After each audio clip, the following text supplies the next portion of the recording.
these two countries, Ghana and Nigeria, always fighting online, are more related, brother and sister, than you think. From the current president of Ghana, that is John Dramani Mahama, to the past president Nana Addo Dankwa Akufo-Addo, all the way down to Kwame Nkrumah, Ghana and Nigeria are more related than you ever think. In order for us to be able to understand the relationship that exists between these two countries, we shall deal with it chronologically for a more comprehensive understanding. 1, family and bloodline. 2, political. 3, economic. 4, cultural. 5, social. 6, proximity. 7, entertainment. Let's look at the relationship that have existed between Ghanaians and Nigerians. To start with, Ghanaians and Nigerians are related by bloodline. Yes, I said by bloodline. Not only the current president of Ghana, that is John Dramani Mahama, and also the past president of Ghana, that is Nana Addo Dankwa Akufo-Addo. But let's go way down into history. Let's see the bloodline that have existed. When Kwame Nkrumah became president of Ghana, he wanted to make Ghana the capital city of Africa and unite Africa. But at this point in time, Nigerians were doing well. Nigeria had economic boom. Nigerians were very rich. Nigerians were not even doing odd jobs. People from all over Africa were trooping into Nigeria to do odd jobs, including Ghana. Kwame Nkrumah deemed it fit to invite all Africans with money to come to Ghana and invest. He was able to convince these people, the Nigerians, who by then were 90% of the businessmen that came to Ghana and settled. When they came, they stayed in places we now call Nima, Mamobi, the Alajos, the New Town. They established themselves.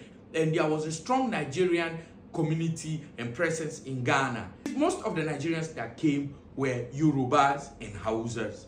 So they came and settled. Everything was okay. They were doing businesses. They intermarried. They gave birth to children here. They married Ghanaians. Ghanaians married them. So they stayed. Everything was okay. They flourished well. Not until when they came to power, they passed a policy called the Alien Compliance Order, which sacked all the foreigners out of Ghana. The number one reason was the fact that they never liked Kwame Nkrumah. They were strong opposition to Kwame Nkrumah, and hence they plotted the coup of Kwame Nkrumah, and Kwame Nkrumah was overthrown by Kotoka, Fiye, and the rest. Buzia went to this strong Nigerian community in Ghana and pleaded with them that they should vote for him, because at this point in time, most of them had voting rights in Ghana. So he pleaded with them that they should talk to their children and their wives to vote for him. When he wins, he will make sure that their presence becomes stronger in Ghana. Yes, it is indeed true. When he won, when he went, he spoke Hausa to them. When he won, the very first thing he did was to pass the Alien Compliance Order. Some Nigerians left and went. But this did not stop the intermarriage between Ghana and Nigeria. For example, the current president of Ghana, President Mahama, the father married a Nigerian woman, and President Mahama himself said it verbatim that he went to school in Nigeria and spent some time there. So also is the past president of Ghana, Nana Addo Dankwa Akufo-Addo. He married a Nigerian, the first wife, gave birth to 2 children, and even one of the children, Valerie, is married to a Nigerian. Put aside from that, Sam George went to school in Nigeria, grew up there for a while before coming back to Ghana. He's currently one of the ministers in Ghana. Put that aside. The Nigerian man who left Nigeria to come to Ghana to establish the Ghana Music Award, he's married to a Ghanaian. So you see a lot you can call. We are talking of millions. Ghanaians are married to Nigerians and they are in Ghana. In bloodline, we say Nigeria is related to Ghana. Put that aside.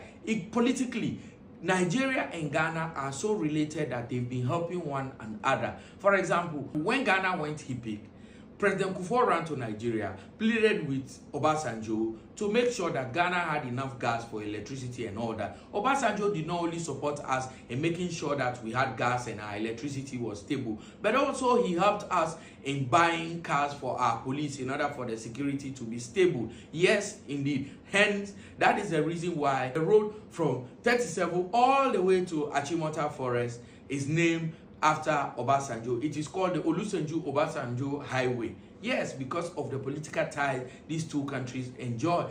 Economically speaking, Ghanaians depend on Nigeria. For example, the real estate in Ghana, housing and all these things, we depend on Nigerians to come over and buy. And most of these projects are sponsored by them. I'll tell you about 70% of it are sponsored by Nigerians. So we enjoy that benefit. So also, Ghanaians are investing in Nigeria as well. So it is here and there. Entertainment-wise, I don't need to explain this.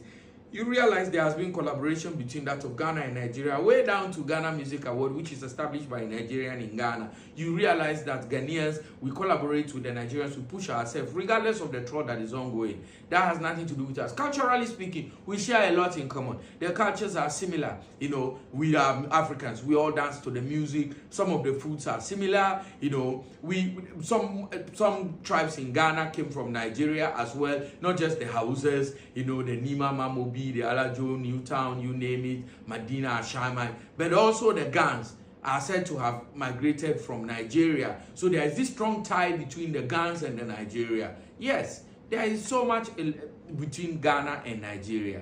Proximity is another. I know you may say that there are two countries in between Ghana and Nigeria, and that is Togo and Benin. Yes, but you would understand from facts that Togo is Ghana, Benin is Nigeria. Hence, it is just a stone throw between Ghana and Nigeria. That is why you realize that Ghanaians are all the time are going to Nigeria to buy things and bring it to Ghana to sell. Nigerians all the time are coming to Ghana, some to stay because of the peace and all that, some to do a lot of stuff. So these two countries are more of brothers and sisters than the fight. There is much more love in between these two countries than hatred. I'll tell you this, if a Ghanaian and a Nigerian meet anywhere in the world, the Ghanaian would help the Nigerian first. The Nigerian will help a Ghanaian first than helping anyone. So we do like the troll that goes on because the online troll helps us get the best out of the other.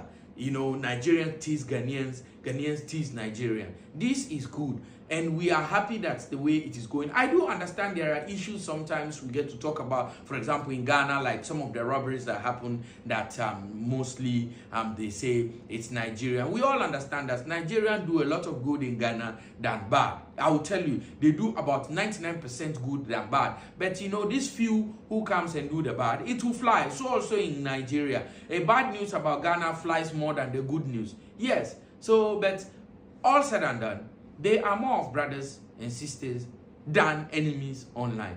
Anytime you see a Ghanaian and a Nigerian fighting, please don't get involved.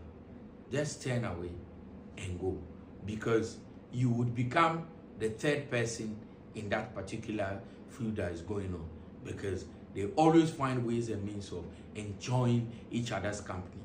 They always find ways and means of enjoying themselves. You saw what happened when Pella came to Ghana. You saw how Shatawale welcomed him. You saw how Shatawale treated him. And that is how all Nigerians that have been coming to Ghana have been treated. And me myself sitting here, I've been to Nigeria. And I know how well they receive me and they treat me. So for me, I feel there is much more to this relationship between Ghana and Nigeria than what you guys are thinking when you see them fighting themselves online.